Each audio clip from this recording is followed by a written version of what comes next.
Let's cut straight across to Lok Sabha now. Act में ये कोई संशोधन नहीं करेंगे, स्टेट एक्ट से इंटरफेयर नहीं करेंगे, डायरेक्ट इंटरफेरेंस है।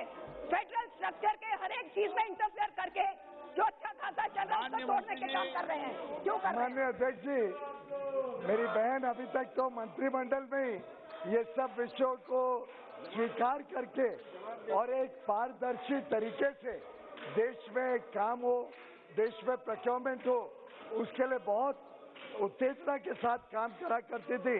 मुझे समझ नहीं आ रहा है कि आज वो कैसे भूल गई हैं कि इस देश की प्रतिबद्धता है, इस देश की जनता की संकल्प है कि इस देश में पारदर्शी व्यवस्थाएं हो, इस देश में गलत कामों को रोका जाए और उसी के तहत पूरे देश में आज एफसीआई की प्रोक्योरमेंट बहुत अच्छी तरीके से चल रही है।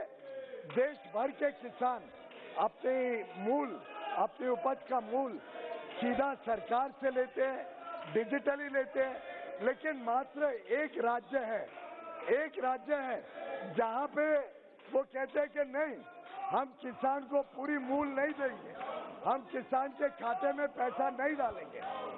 और उसके पीछे क्या हेतु है, क्या उसके पीछे उनकी परिकल्पना है, क्या वो किसानों का पैसा हड़पना चाहते हैं, क्या वो किसानों को पूरी मूल नहीं पहुंचाना चाहते हैं? मैं समझता हूं कि हमें पूछने के बदले जैसे पहले वो राज्य सरकार को पूछा करती थी, वैसे वो राज्य सरकार को पूछे कि आज पारदर्शी व्यवस्था मोदी सरकार किसानों के हित में ला रही है, मोदी सरकार किसानों को पूरा दाम दिला रही है। और रही बात लैंड रिकॉर्ड की, किसानों से ही तो खरीदेंगे, जिसकी भी लैंड है लैंड रिकॉर्ड अपडेट कर दे कि मैंने इसको किराए पे दिया हुआ है, तो खरीदने में तो कोई हमने मना नहीं किया है। लेकिन लैंड रिकॉर्ड नहीं अपडेट करना, लैंड में कितना उपज हुआ है, आखिर जमीन का एक उपज तो पता चलेगा।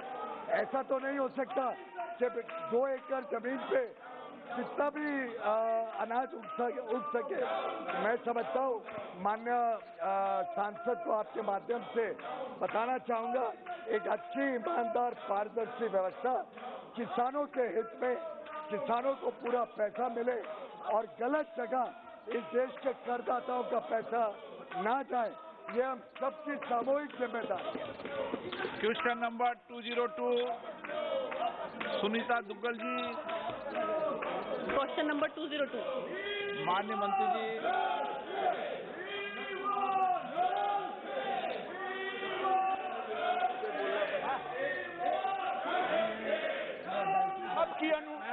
आपकी अनुमति से प्रश्न पूछने दो, उसमें टाइम आप। अरे भाई, तो फिर बात नहीं आएगी। नहीं, प्रश्न पूछने दो, तब बात करो। Will the minister be pleased to state the number of schemes implemented by the government for farmers engaged in fisheries? Whether the government has framed any scheme to enhance the fish production?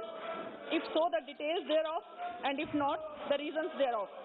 The total funds allocated under various schemes by the government for welfare of fisheries sector during the last 3 years statewide. Whether the government has any plan for fisheries production in waterlogged land, and if so, the details thereof, and if not, the reasons therefor.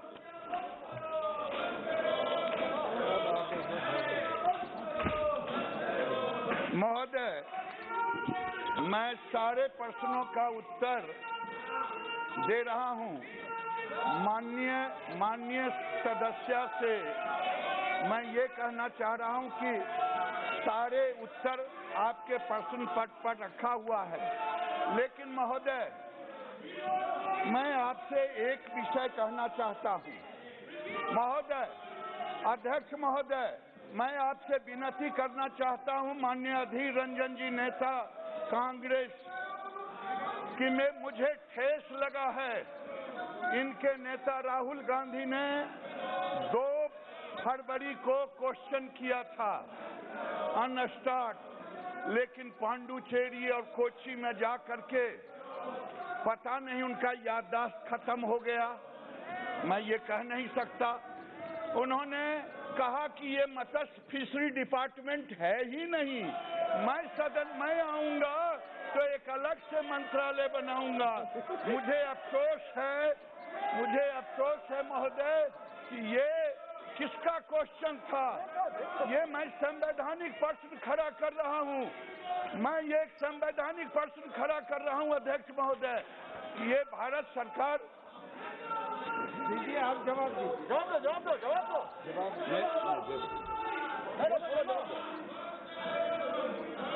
मैंने पहले ही कहा कि माननीय सदस्य ने पूछा है कि राज्यवार ब्यौरा दें, तो उत्तर में ही मैंने दिया है 3,386.57 लाख भारत सरकार ने विभिन्न राज्यों को दिया है, राज्यवार ब्यौरा है। लेकिन अगर आप मुझे डिटेल पूछेंगी तो मैं उसका ब्यौरा आपके सामने रखने के लिए तैयार हूं कि आज देश में पहली बार महोदय एक विषय आपके सामने मैं रखना चाहूंगा। 1947 से लेकर के 2014 तक जो सामने लोग बैठे हैं, जो पीढ़ियों दर पीढ़ियों तक राज किया, उन्होंने केवल 3,682 करोड़ ही सेंट्रल एलोकेशन दिया। 3,682 दिया। और मैं ये कह रहा हूं महोदय, मोदी सरकार ने 32,000 करोड़ का 32,000 करोड़ का हमने इन्वेस्टमेंट किया। और जानते हैं जिसने बरसों तक राज किया भारत में 2014 तक केवल 100 लाख उत्पादन हुआ था मछली का, केवल 100 लाख 10 मिलियन। मोदी ने केवल 6 साल में 150 लाख का उत्पादन किया। मैं इनसे पूछना चाहता हूं, जिनको पता नहीं है, जिनके नेता को पता नहीं है, इनके नेता को पता नहीं है कि फिशरी डिपार्टमेंट कहां है, कब अलग हुआ। मोदी जी ने 2019 के पहले 2 डिपार्टमेंट बना दिया।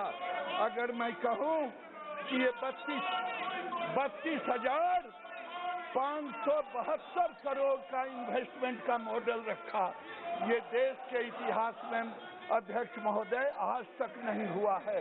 मैं यही कहना चाहता हूं, आज देश में फिशरी का ग्रोथ, टोटल ग्रोथ 10% 87 है। इनके शासनकाल में केवल 5.27 था। महोदय, ये बताता है कि फिशरी के ग्रोथ में मोदी ने कितना बड़ा स्टेप लिया, डिपार्टमेंट दिया।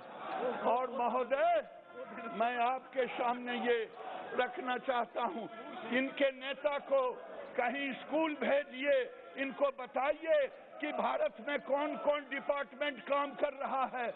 नहीं